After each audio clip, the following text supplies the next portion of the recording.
तो सबसे पहला जो इशू हमारे सामने खड़ा होता है वो था हमारी सैलरी का। स्थायी जॉब सिक्योरिटी है 60 साल तक है। जो हमने 18-19 में जो काम किया था ना, उसका पेमेंट हमें अभी तक भी नहीं मिला है। कि आप डायरेक्टली विभाग के अंदर लेकर भी व्यावसायिक शिक्षा को चला सकते हो। जब तक हमें स्थायी पॉलिसी का आदेश गवर्नमेंट के थ्रू लिखित में नहीं मिल जाता है, जब तक हम यहाँ बैठे रहेंगे, ये हमारा धरना निश्चित कालीन तक चलेगा। शिक्षा मंत्री किसी भी योग्य शिक्षक की बात नहीं सुन रहे हैं। आरएएस, पीएसआई, ईओआरओ जैसी महत्वपूर्ण परीक्षाओं की तैयारी करें विकास सर के मार्गदर्शन में। आज ही डाउनलोड करें सर्मिक एकेडमी ऐप। लेकिन कई बार ये देखा गया है कि पिछले 10 सालों में मैंने ये चीज़ें देखी है कि कई बार जब जब सरकार बदलती है, हर 3 साल में इस टेंडर की प्रक्रिया को बदल दिया जाता है और हर बार एक नई कंपनी आती है और नई कंपनी हमें टेंडर पे रख लेती है। लेकिन सबसे बड़ी समस्या हमारे सामने ये आती है कि जब जब नई कंपनी आती है तो सबसे पहला जो इशू हमारे सामने खड़ा होता है वो था हमारी सैलरी का, जो कम से कम 8 से 10 महीने डिले पहले भी चल रही होती है और जब नई कंपनी कोई और आती है तो वो भी अपनी सैलरी 8-10 महीने डिले कर देती है। लेकिन इस स्थिति में सबसे बड़ी गंभीर समस्या होती है कि अब जो व्यक्ति अपने रोजगार के लिए सिर्फ इसी पे डिपेंडेंट है और इसी एजुकेशन सिस्टम पे डिपेंडेंट है, उसके लिए स्थिति घातक हो जाती है। अब ऐसी स्थिति में आज हमारे सामने फिर एक बार ऐसी स्थिति आकर खड़ी हुई है कि आज दोबारा से हमें टेंडर के नाम पे वापस बेदखल कर दिया गया है और अब सरकार का ये कहना है कि जब टेंडर प्रक्रिया पूरी होगी तब आपको नियोजित किया जाएगा। अब ऐसी स्थिति में हम करीबन 2000 लोग हैं जो आज वापस बेरोजगारी के कगार पे खड़े हुए हैं। हमारा घर परिवार सबका इसी से चल रहा है, लेकिन आने वाले समय में ये स्थिति और बदतर होने वाली है। और अभी भी जिन कंपनियों के द्वारा इन लोगों को बाहर निकाला गया, हम लोग सब लोगों को बाहर किया, उनकी कम से कम ना करते करते भी कम से कम 15 महीने की सैलरी सभी लोगों की अभी नहीं मिली है और सैलरी मिलने की कोई उम्मीद नहीं है। जब कंपनियों से संपर्क करके इस बारे में जानकारी ली गई तो उन्होंने कहा कि हमने टेंडर में पैसा लगा दिया है, जिसकी वजह से अभी हम आपको सैलरी पे नहीं कर सकते और आने वाले समय में जब हमारे पास पैसा आएगा तब हम आपके लिए इसके लिए सैलरी पे देंगे। अब सबसे बड़ी समस्या ये है कि अगर हम देखें कि आज सरकार ऊपर भी बीजेपी की गवर्नमेंट है, नीचे भी राजस्थान में भी हमारे बीजेपी की गवर्नमेंट, लेकिन ऐसी स्थिति में होने के बावजूद भी आज हमारे सामने ये स्थिति कि हम किसी भी एक सरकारी प्रोजेक्ट को भी ठीक से नहीं चला पा रहे हैं। हर पिछले कई साल 10 सालों में हमने 3-4 बार ऐसा देखा है कि इस प्रोजेक्ट को बंद करने की कोशिश की गई है, लेकिन जब जब हम लोगों के सामने ऐसी स्थिति है हम लोगों ने एकजुट होकर इस कार्यक्रम को आगे बढ़ाया और आज भी हम उसी स्थिति में, आज हमारे जो 2 भाई बहन हैं आज भूख हड़ताल पे बैठे हैं।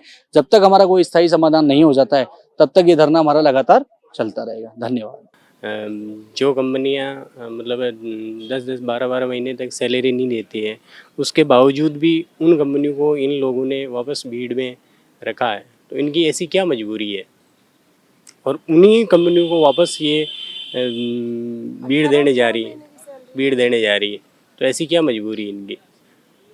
और हम काम करने के लिए तो विद्यालय में जाते हैं, पढ़ाने के लिए विद्यालय में जाते हैं, और पेमेंट लेने के लिए, सैलरी लेने के लिए समसा ऑफिस जाएँ और शिक्षा संकुल जाएं और यहाँ पे मतलब कंपनियों के पास जाएं, तो मतलब पढ़ाने जाएं या फिर हम सैलरी मांगने जाएं? भाई हमारे पास और भी तो काम है। तो हम बहुत इन चीज़ों से परेशान हो चुके हैं, मतलब 11 साल हो गए इन चीज़ों को करते करते, लेकिन कोई स्थायी समाधान नहीं है। जबकि हमारे पास के राज्य हरियाणा में बढ़िया पॉलिसी लागू है, वहाँ पे 37,500 रुपये सैलरी है, स्थायी जॉब सिक्योरिटी है 60 साल तक है, कोई प्रॉब्लम नहीं है उनके।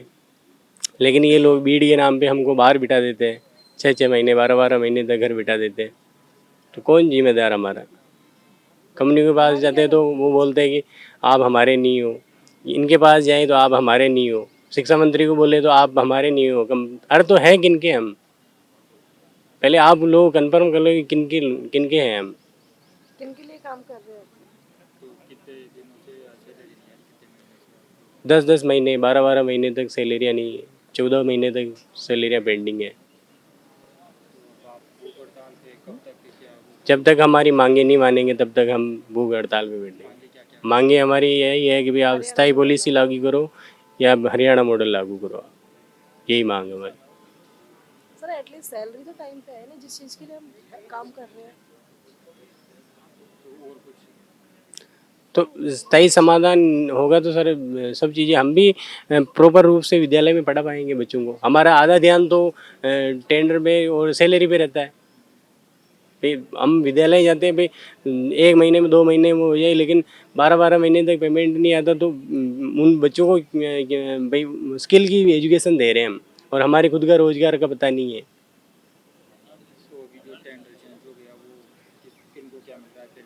अभी जैसे अभी इन जो पहले वाली कंपनियां हैं उनकी 12-12 महीने तक सैलरी पेंडिंग है, ठीक है। अब उन्हीं कंपनियों को वापस ये लोग टेंडर दे रहे हैं। तो इनकी ऐसी क्या मजबूरी है जो उनको टेंडर दे रहे हैं? और कंपनियां नहीं है क्या? और बाहर जो राजस्थान की कंपनियां उनको नहीं देते, बाहर की कंपनियां यहाँ आके टेंडर ले रही है। तो इनकी ऐसी क्या मजबूरी है जो उन्हीं को वापस टेंडर दे रहे हैं?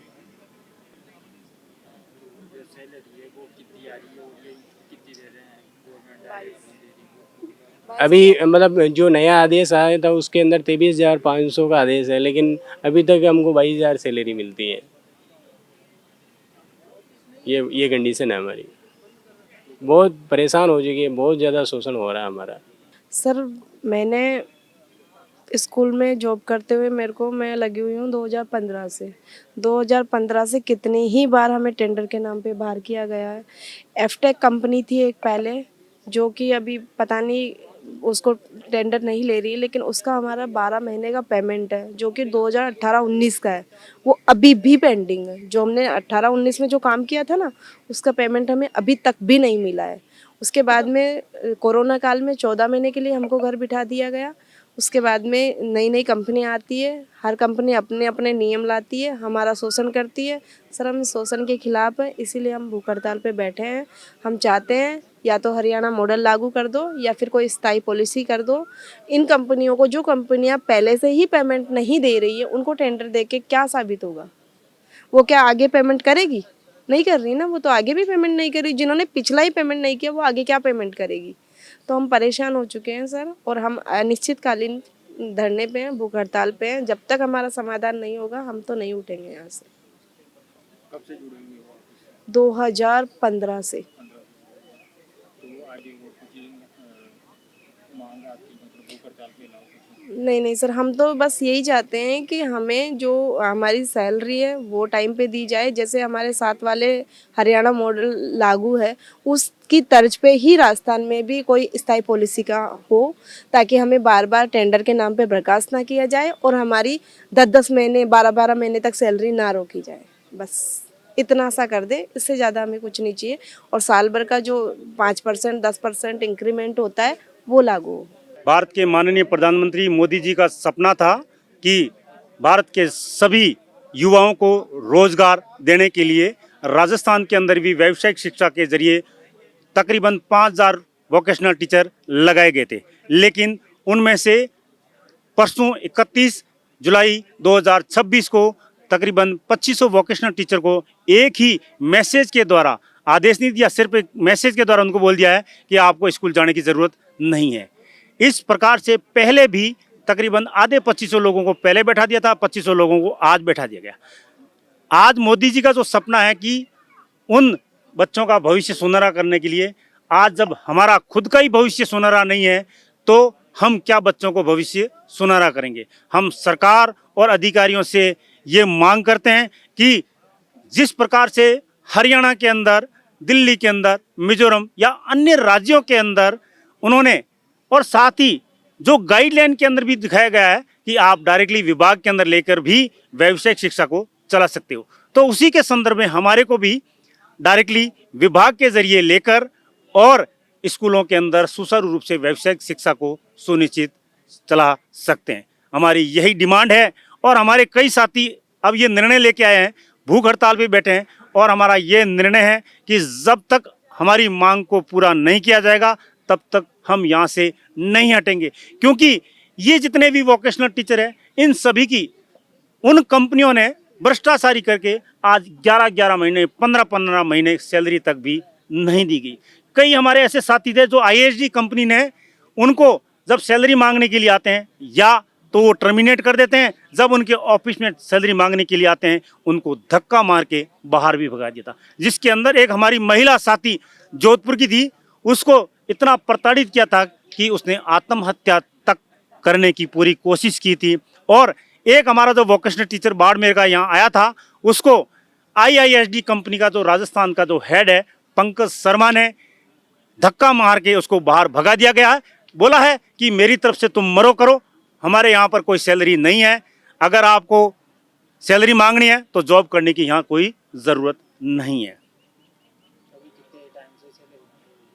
हमारे इन साथियों की अलग अलग कंपनी की अलग अलग है, 5 महीने से लेके और 17 महीने तक सैलरी बकाया है।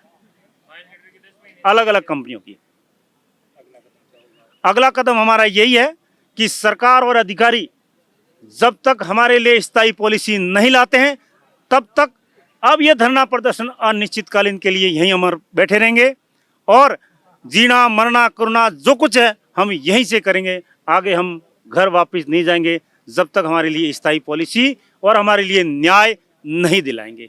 हम राजस्थान से आए हुए सभी व्यावसायिक शिक्षक यहाँ पर जो प्रताड़ना हो रही है हमारे साथ में, जैसे एक तो समय से वेतन नहीं दिया जा रहा, बार बार बेदखली है, उस सबसे परेशान होते हुए यहाँ हमारे सारे व्यावसायिक शिक्षक जयपुर धरने पर बैठे हुए हैं और भूख हड़ताल पर बैठ गए। ये धरना हमारा अनिश्चितकालीन के लिए जमा हुआ है। अब जब तक हमें स्थायी पॉलिसी का आदेश गवर्नमेंट के थ्रू लिखित में नहीं मिल जाता है, जब तक हम यहाँ बैठे रहेंगे, ये हमारा धरना निश्चितकालीन तक चलेगा। आगे की हमारी रणनीति यही है कि गवर्नमेंट से हमारी तो एक ही मांग है, जैसे अन्य राज्यों में हरियाणा है, दिल्ली है, गोवा है और आपका असम है, जैसे मिजोरम है, उनमें जिस तरह से पॉलिसी बनाकर उनको एक स्थायी तरह से लगाया गया है। हमने गवर्नमेंट से बार बार मांग की है, ये हमारे 2-3 साल से हमसे यही कहते हैं, हम जाते हैं, हाँ हम उस फाइल पर काम कर रहे हैं, हम उसको स्टडी कर रहे हैं, लेकिन अभी तक इनका कोई निर्णय नहीं हुआ है। फिर दोबारा से इन्होंने बिड के लिए प्रक्रिया जारी कर दी गई है। बिड में भी वही कंपनियां हैं जो कंपनी शोषण करती हुई आई हैं, जिन्होंने 17 महीने का पेमेंट नहीं दिया है। किसी ने 2 महीने का रोक रखा है, किसी ने 4 महीने का रोक रखा है, किसी ने 10 महीने, किसी ने 17 महीने का। अगर हम उनसे कंपनियों से पेमेंट मांगते हैं तो उनसे धमकियाँ मिलती हैं, या तो उनको टर्मिनेट कर दिया जाता है या फिर उनका पेमेंट रोक लिया जाए। इस तरह से उनको धमकी और दी जाती है वीटीओ को। तो सर अब यही निवेदन है, यही मीडिया के माध्यम से हम गवर्नमेंट को भी यही आह्वान करना चाहते हैं कि ये धरना हमारा अनिश्चितकालीन तक है। अब हमारी सिर्फ एक ही मांग है, सभी कंपनियों बाहर करें और हरियाणा की तर्ज पर राजस्थान में पॉलिसी लागू की जाए और सभी बीटीओ को एक स्थायी जॉब पॉलिसी नीति के तहत जोड़ा जाए। सर जी, कक्षा 9 से 12 तक राजकीय विद्यालय में कौशल शिक्षा चल रही है, जो मोदी जी के सबसे 3 बड़े ड्रीम में से एक ड्रीम है। जिस प्रकार से मोदी जी इस शिक्षा को चलाना चाह रहे हैं, जिनका उनका मूल उद्देश्य था, वो वर्तमान में राजस्थान में बहुत बड़े लेवल पे डाउनफॉल हो गया है। कारण क्या है कि भाई ये जो शिक्षा चल रही है वर्तमान में कंपनियों के माध्यम से चल रही है, 21 से ज़्यादा कंपनियां हैं। एक शिक्षा को चलाने के लिए 21 से ज़्यादा कंपनियां लगा रखी है, तो ये कितनी दयनीय स्थिति है। वर्तमान में ये स्थिति है कि 31 जुलाई से 2502 व्यावसायिक शिक्षकों को बेरोजगार कर दिया। ये वो शिक्षक है जो वो वेल टैलेंटेड है और अपने हुनर के आधार पर बच्चों को कौशल में बना के रोजगार में बना रहे हैं।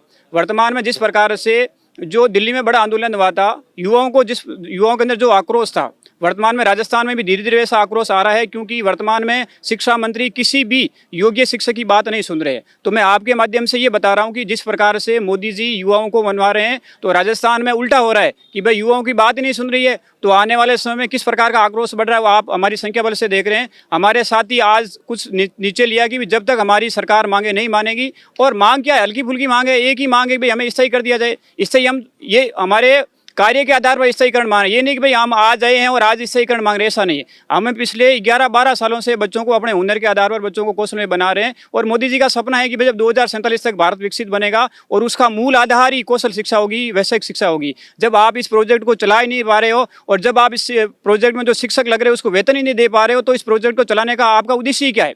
जब केंद्र से 25,000 से वेतन मिल रहा है तो यहाँ पर 20,000 दिया जा रहा है, वो भी आज 5 से लेके 14 महीने तक। पिछले 2 दिन पहले की घटना है, एक शिक्षक के 17 माह का बकाया था और उस कंपनी का मालिक धड़ाम से बोल रहा है कि 10 महीने की बकाया है, लेकिन वो खुलेआम बोल रहा है। तो भी ये जो हमारे अधिकारी है, जो मंत्री साहब है, उसको उसकी वाहवाही कर रहे हैं। क्या कारण है इसका कारण एक ही है, भाई ये वैश्विक शिक्षा को चलाना नहीं चाह रहे हैं, केवल कागजों में पूरी करें। तो आपके माध्यम से और मोदी जी के ड्रीम प्रोजेक्ट होने के नाते मैं शिक्षा मंत्री जी को और राज्य सरकार को आह्वान कर रहा हूं कि भाई इस शिक्षा को आपको चलाना है तो स्थायी पॉलिसी लाइए, नहीं तो इस शिक्षा को बंद कर दीजिए। क्योंकि 31 जुलाई को राजस्थान के 1739 स्कूलों में लाखों विद्यार्थियों की पढ़ाई आपने प्रभावित की है, और उससे जुड़े हुए लाखों परिवार आपको इस आपके चैनल के माध्यम से देख रहे हैं। तो आने वाले समय में आपको बताएंगे भाई आपने जो इन शिक्षकों को बेरोजगार किया है, बच्चों की पढ़ाई प्रभावित की है, तो आपको उसको निर्णय मिलेगा। तो आप और आपके माध्यम सरकार से हमारा एक ही आग्रह है कि स्थायी पॉलिसी लाइए और शिक्षकों का मान सम्मान बढ़ाइए। धन्यवाद।